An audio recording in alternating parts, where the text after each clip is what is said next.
as a leader, the core thing, the first thing that is the most important is for you to regulate your own nervous system. Because if you're sympathetically activated, that is unconsciously, physically going to activate the people around you. And so we can do all these other things, and we can talk about, I mean, a big concept at the moment is psychological safety, and I'll speak into that a little bit, but we can talk about all these amazing theories and thoughts and practices, but if your own system is not regulated, none of that's really going to hold, because it won't be credible. Because in your presence, they're going to feel activated. They're going to feel unsafe because you are emitting danger signals, because you're wired. So all the stuff that I spoke about on an individual level, I think that's the first thing a leader needs to do, is make sure that they are taking care of their own health, their mental well-being and physical well-being, and continuously activating the parasympathetic nervous system so that they're calming themselves down. Because only then will people start to feel safe in your presence. And that's essentially what organizations need to start doing is, I mean, obviously systemically we need to look at workload, because I think it's unrealistic at the moment. Resourcing, everything, people trying to do more with less at the moment, cost cutting. And I get that they're financial strains, but I think some companies are just taking it too far, and they're cutting teams down to the bare minimum. And there's 3 or 4 people now doing the work of what should have been 6 or 7. Yeah. And back to my point, those individuals just keep delivering because they're scared that they'll be next. And so the leaders are like, well, we're managing on the smaller team. So yes, it's for those individuals to push back, but the system has to listen to that. And if people are saying we cannot deliver, they've got to step back, because leaders, in their defense, they've lost touch with the nitty gritty of what the job entails. So if you're saying, yes, it can be done, they're going to take your word for it. Yeah. So as a leader, it's if somebody comes to you and says, this is not possible, or I don't have capacity, it's to listen into that. And not, we're so scared of people are taking advantage, they'll take advantage of the system. Like, why do we immediately default to the worst case scenario? Yeah. Yes, there is always maybe 1 in 10 that will take the piss out of a system like that and will, take advantage, but then you performance manage them. But why must we punish everybody who's actually doing a good job? And so your first thing is, if somebody's saying, I don't have capacity, or we won't meet that deadline, or that's unrealistic, listen. I'm not saying you have to immediately agree, but just listen to what they're saying. Try and understand, how are they thinking about this thing? How maybe they're not being as efficient as they could be. So give them that support to say, I hear you, let's think it through. Or let's try and, how can I help you prioritize? So the resourcing and workload really needs to be looked at, because that's when people feel, all anybody wants is to feel seen, heard, and loved. And when you can help, and I know people don't like to use the word love in the organizational space, but seen, heard, and valued. So when somebody feels seen, then you're working together in a partnership here, because ultimately it's really fundamentally believing your people want to deliver. They want to do a good job. They don't wake up in the morning thinking, well, how can I stuff up today? Or how can I do the least amount of work? And I know a lot of leaders challenge me on that, because they're like, yeah, but you haven't met my team. And I really fundamentally believe majority of people want to do a good job, and if they're not, there's something getting in their way. We want people to be able to bring their full brain to work. So if you're activated sympathetically and you're giving out danger signals, if people are completely exhausted and burnt out and overwhelmed all the time, their prefrontal cortex does not work. And that's our thinking part of our brain. That's the executive part of our brain that helps us do our work, helps us think, helps us reason, emotional regulation, all those things. So creating psychological safety says to people, you can bring your whole brain here. Otherwise, people are coming to work act in their fight or flight, and you're not getting the best out of them. And then you just have leaders and workers activated and actually wheel spinning often the time. And we're just busy. It's just become the default, because everybody's just activated. Nobody is pausing, breathing to say, what are we so busy about? Let's reevaluate. What's kind of most important? And then, to your point, reflecting in, what do we have capacity for? And that needs to go all the way to the top. And I mean, I work with a lot of senior execs, and when they start realizing the pressure that they're putting underneath on the people below them, it starts to shift the system. Mm-hmm. But for many of them, they've spent their whole life striving, this drivenness, this ambition. It's what got them to that position. And now to hear, well, you have to actually take your foot off the accelerator a bit and slow down. It's like, it's hard for them because they've got all this responsibility, but also what they realize, often in the work with me is they realize they've got this responsibility to deliver for the business and the shareholders or the board or whatever it is, but they also have a responsibility to their people and to make sure that their people are healthy, because that's just it's plain business risk if we want to talk business language. Yeah. So do you think there is because you just mentioned it can be quite an intense like shift going from having one sort of mindset that has maybe built this whole company and you get a lot of rewards and it's paying off essentially. But maybe then at some point realizing, it used to pay off, but now I don't feel so good and something needs to change. But then then you come in at this point maybe and you introduce a new sort of mindset and approach. Like, what do you think is maybe, does it need like smaller steps in between so that the shift isn't as extreme and it can be built like gradually? Or do you think sometimes it needs like a hard, like maybe in your case, like a hard out, and like, do people need to be shaken sometimes? Or is it, I'm guessing it's also depending on every individual, but how's that experience been in your work just with your Yeah, practice? I mean, I think it does. It can, for some people, it's lots of layers, unpeeling and peeling and kind of realizing and kind of making small shifts.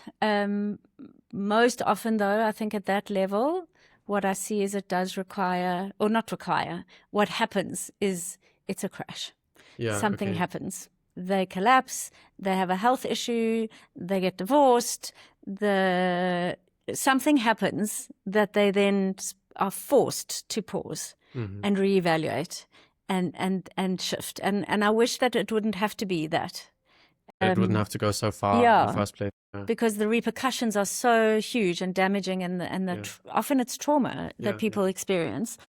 But I think sometimes maybe that's just the way we are as humans. It's like we need that big wake-up call before we're willing to actually do that. They know something needs to change. They don't know what. Or they're often quite terrified to do that change. And then your body will do it for you. I always say, if you don't make time for your wellness, you'll be forced to make time for your illness. And that's what I see time and time again. There's been some cases where it's just happened without that, and that's obviously much nicer for the person and their family and the system.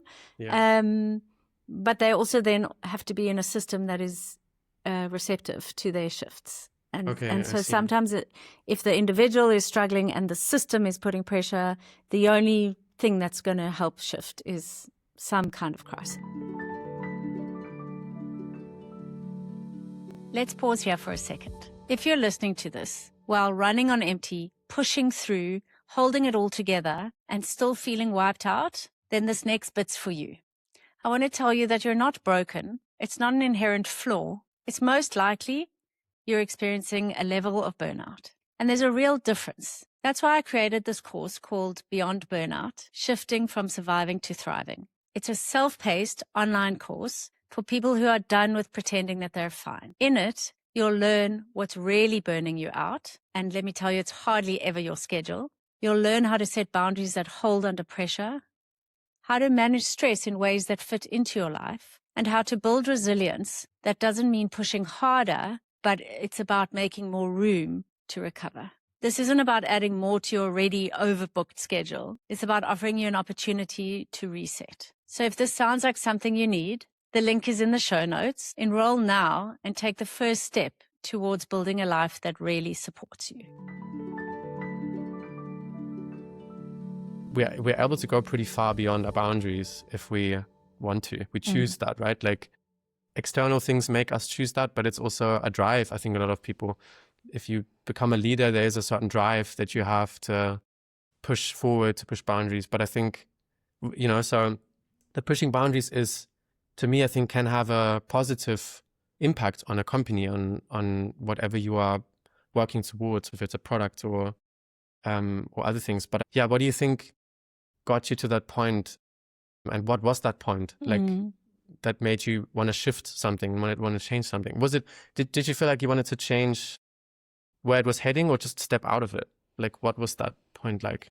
So I think a bit of both, but I really I had taken on way too much. So I think my child was about 5 or 6 at the time. So I was a mom to my biological son and a stepson. He had just come to live with us, so I had 2 boys at home, my own business. And then I also started a little school for my youngest son because I wasn't happy with the traditional schooling system. So I started a progressive school. And so whilst I wasn't doing the teaching, myself and this other mom, we were still having to manage this whole thing, and the teachers and the parents. And that was part of my superwoman. I thought I could do it all, and society really reinforces that. Everybody was like, "Oh, you're so amazing. I don't know how you do it all." And I remember when people would say that to me, I'm like, I actually don't know how I'm doing it all, because I'm not. Like, inside, often I was just exhausted all the time. I was miserable. Sometimes I'd stand up to deliver a keynote or run a workshop with a room full of people, and I would just stand there thinking, I just want to sit down and go to sleep. Like, I just want to curl up into a ball and just go to sleep. And so it was kind of insidious. It wasn't all at once. It was this slow and just constantly trying to do things differently. Okay, so I'm going to set a boundary. I'm not going to work after 8 o'clock at night. But then there'd be a big report or a design that I'd have to do, and I'd end up doing it. Or I'm not going to travel this week because it was something important for my son. And then there was a big job. And so I tried all the typical boundary setting, time management, all the external things. Like separating also private life and yes, work. And, exactly. And get the work-life balance and all Yeah. of that stuff. And cognitively, I knew something had to change. Yeah. My family knew it. I was grumpy. I was miserable. And I'll never forget, a colleague of mine said she had asked her son, he was older at the time, what he would remember her by. And he said, "Mom, I'll remember that you were always tired and all you wanted was to wait for your glass of wine on a Friday night." And I thought, my gosh, if I asked my son that would be the same thing. In fact, and so I had a couple of those awarenesses, and then one day I was with my son in the park, and it was after school. We had done homework. We had to go and walk the dog. Then I had to get him back so he could have supper, so he could have a bath, so he could get back so he could get into bed, so I could get back to work. And it was this like cycle that I was just on and rushing, and I was in the park, and I was like, "Come, we've got to go. I've got to get you supper." And he sat down in the park and just wailed. I mean, neighbors, everybody was looking, and he just screamed, and he was like, "All you care about is the schedule. That's all you ever care about is the schedule." And at that moment, I was like, what am I doing? Because it's true. That was all. And it was just to get through the schedule so that I could sit at my desk and carry on with my work. Yeah. And I had completely convinced myself that it's fine, because I always used to say there are these people that say that their family is their most important thing. But yes, my family is important, but work's my thing. Like that's, and I was quite proud of it, that I'm okay to say it's not my family, it's work. But it wasn't giving me joy. It wasn't, and so that's when I started to think, well, if work's my thing, I should be feeling a lot more, not always like happy or joyful, but just a lot more energized. Yeah. Was there any kinds of rewards though, like within that? Yes, loads. I mean, the work we were delivering was incredible work, and the impact we were having with companies, and, where I got to work with leaders who really got it and saw their shifts, and company cultures where we did, we worked with their values and their mission and their vision. Like, it was really impactful. And that was a bit of the drug in a way. Because, and the drive, yeah. Because it was so I was making this amazing difference in the organizational space, but my life and my family's life was not that amazing. They were not getting the best of me. And I was, all this stuff I was sprouting to everybody, people, that you must give the best of you, not what's left of you. And I had all this rhetoric. So I knew what I needed to do, but I could not do it because I was so entrenched in my business. I had a business partner at the time. In the school where I had this other mom I was doing it with my family. Then my father also got quite critically ill. He's fine now. But that was kind of like the final. I just had no capacity to deal with, I had no slack for that. And that really tipped me over the edge. But I kept going because that's what those of us that are driven and ambitious, we just keep thinking it's a fault with us. So we're like, okay, I've just got to dig deeper and I've just got to work harder and I've got to sleep less. And it's like you said, I think specifically when you're in a position where you know, as a woman with a family and their own business, like things are just expected of you that aren't of other people. And that is, I think, also something that is really important to stress and talk about. And, you know, like there's like a blind spot, I think, in corporate and company structures about this specific thing. And it's not just a gender issue or anything like that, but I think specifically in a situation where you are, you know, often, you know, if people are like in leadership positions and they have kids and they are a single mom or single parent, there's like a lot of things you are expected to do. And then when you, like you said before, when you then share these things with people, they are just, they are more amazed than they are compassionate or empathetic. And that I think is disguised as like, that's not my problem. It's like, wow, that's incredible. Go off and do it. And then versus, oh my gosh, what do you need? You know? Yeah. And I think that is so interesting because also with a lot of people with new startups or young people that are in leadership positions, they are often, you know, like a lot of my colleagues and peers, you know, people in their like early 20s, early 30s, there's no space for mental well-being because it's all about pushing and going harder and faster and bigger. And it's just not, I think it's not sustainable. It might get you, like you said, it might get you some rewards on the way and you might look back and think, oh, that was great, I did that. But to what cost, you know, what's the price for that? And you just will not be able to do it until the rest of time. And that should be the incentive, right? I think to do it in a way that it is fulfilling in all parts of your life and also sustainably fulfilling in a way that you can do it for multiple decades or however long you want to, you know? Exactly. I think that's the beauty about being having your own business is that you can, if you're well and healthy, you can do it until you're bored of it, essentially. Yeah. But yeah, I'm so curious about how that then started changing for you when you started working with people in this position, because you were just describing how you went through the machine in a way. What changed for you when you then, this is kind of jumping over a step in between that I'm curious about also, but if you like jump a couple steps forward to the point where you maybe had your first clients in the leadership positions or HR, how did you start looking differently at your own experience in that? Yeah, I mean, I could see a lot of myself reflected in them and the pressure, because even though they were in the company and I was working for myself, it's the same pressure to deliver, to show up in a particular way. And what I started to really recognize through my own work was this internal, we call it drive, we call it ambition, we call it achievement orientated, but actually it's this deep-seated need to prove. And that I'm only enough when I'm delivering, when I've got the results, when I'm showing up in this particular way. And so part of that reinforcement that we get from society of, oh, you're so amazing, I don't know how you do it, feeds into that of like, you see, look how worthy I am, look how important I am. And so I started to recognize that in a lot of the leaders and HR professionals I was working with, and just started to name it and call it out and say, like, I'm not saying you can't be ambitious, and I'm not saying that you need to be a couch potato and never want for anything and just be complacent. But how, to your point, how can we do it in a way that is healthy and sustainable, and it's part of our life? It's not so. I often love to play with like language and the rhetorics we've been fed, and so a long time ago I started thinking this. Firstly, the word work-life balance is a complete misnomer, because balance, you'll never get the balance. So we're always failing. So you're always feeling like I'm not doing this right, because you can never get the balance. So that I started questioning, and most of my clients, even now, they'll know like balance is a swear word for me, because it's just, it sets us up for failure. But then I started saying, we actually, in one sentence, we're saying work and life. So we're literally being told we have to balance work with the rest of our life. And that whole equation is completely wrong.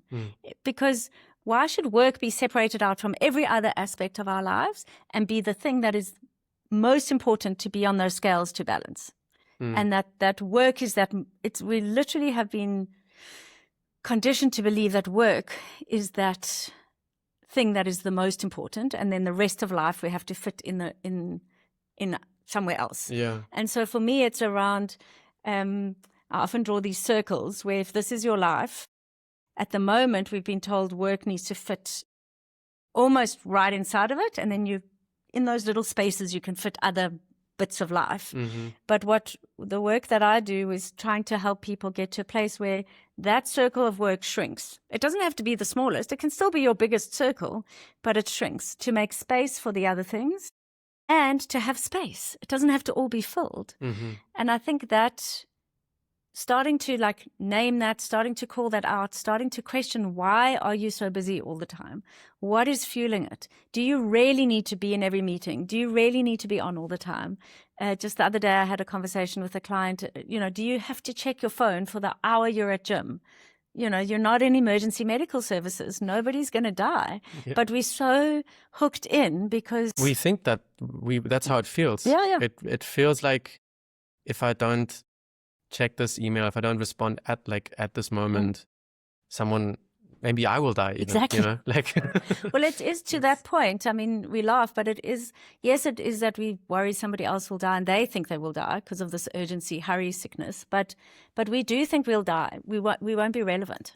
So if we don't answer immediately, then maybe people will think, well, I don't have a good work ethic, or I'm not a good team player, or, they don't need me as much. And so then, if I don't respond and they manage to solve the thing on their own, well, then what role am I playing? And then I'm going to be irrelevant and disposable. And so, a lot of the work, and this is really where I think my intersection of psychology, leadership, HR, workplace dynamics really intersects, is trying to look at what is our psychology underneath it. What keeps us so busy? What keeps us in this driven, ambitious space? And what constantly causes us to burn out and stay in burnout. And I think it's layered. I think there's am I good enough? Am I worthy? And underneath it, which is the harder thing to name, is a real existential angst of meaninglessness. So if I am not busy all the time, and if I'm not needed, and if I'm not pouring myself into something, if it's not work, then I see people just transfer that to a hobby. So they say, well, I'm not working, but then they're now training for marathons and they're trying to do their personal best, and or they're learning guitar and now they're killing themselves to learn guitar. So it just gets transferred. And actually, if we had to stop and do nothing, it's terrifying for people, because then we have to confront that essence of the human condition and the frailty of well, what is there really?